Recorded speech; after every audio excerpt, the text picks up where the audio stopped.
اعوذ باللہ من الشیطان الرجیم بسم اللہ الرحمن الرحیم اذا جاء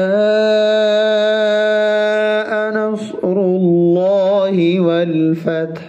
جب اللہ کی مدد اور فتح آ جائے، وَرَأَيْتَ النَّاسَ يَدْخُلُونَ فِي دِينِ اللَّهِ أَفْوَاجًا، اور تم لوگوں کو دیکھ لو کہ وہ فوج در فوج اللہ کے دین میں داخل ہو رہے ہیں۔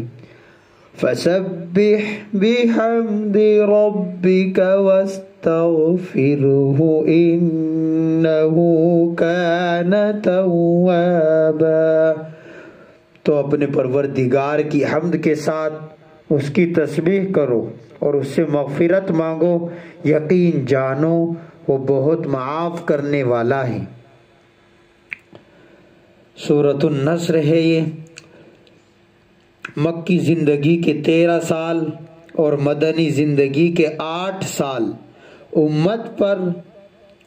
یہ بہت کٹھن اور امت پر آشوب دور سے گزری ہے۔ ان سالوں میں پھر اللہ کی مدد آئی اور مکہ فتح ہوا۔ قرآن کریم نے بہت پہلے اس کی خبر دے دی تھی۔ سورۃ الصف میں ہے وَأُخْرَى تُحِبُّونَهَا نَصْرٌ مِّنَ اللَّهِ وَفَتْحٌ قَرِيبٌ وَبَشِّرِ الْمُؤْمِنِينَ، اور ایک دنیاوی ثمرہ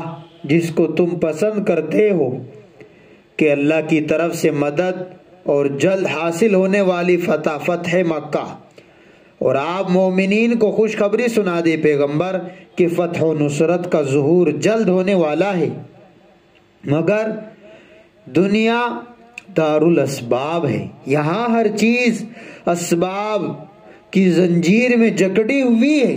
اس لیے جب اسباب مہیا ہوئے، مکہ مکرمہ فتح ہوا سن 8 ہجری میں، اللہ کی مدد آئی۔ اس کے بعد یہ صورت نازل ہوئی اور نبی اکرم صلی اللہ علیہ وسلم کو اطلاع دی کہ اب آپ کا کام دنیا کا پورا ہوا چاہتا ہے، اب آپ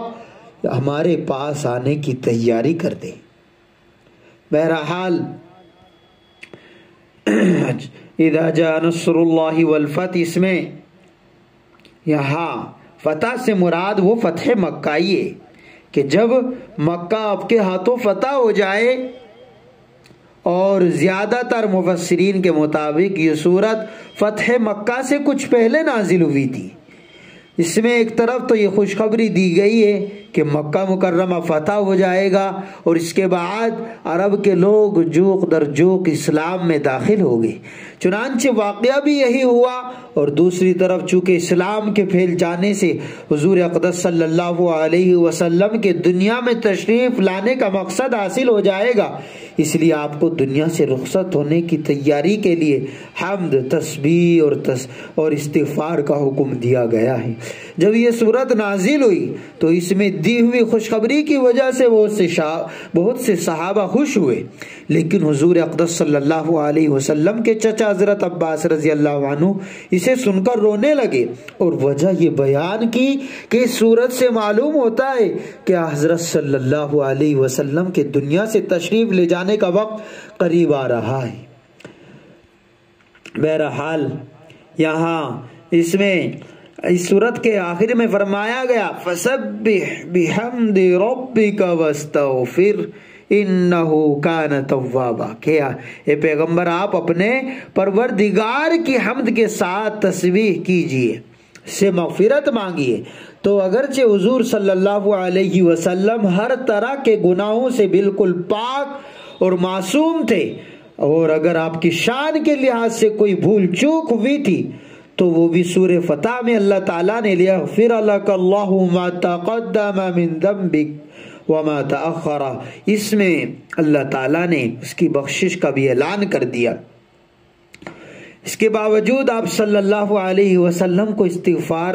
کی تلقین امت کو یہ بتلانے کے لیے کی جا رہی ہے کہ جب حضرت صلی اللہ علیہ وسلم سے استغفار کرنے کے لیے کہا جا رہا ہے تو دوسرے مسلمانوں کو تو اور زیادہ اہتمام کے ساتھ اور دل کے توجہ کے ساتھ اللہ تعالیٰ سے معافی اور اللہ تعالیٰ سے استغفار کرنا چاہیے۔ اللہ تبارک و تعالی ہمیں زیادہ سے زیادہ توبہ اور استغفار کرنے کی توفیق عطا فرمائے۔ اللہ تبارک و تعالی قرآن کی برکت سے ہمارے سب مسئلوں کو حل فرمائے۔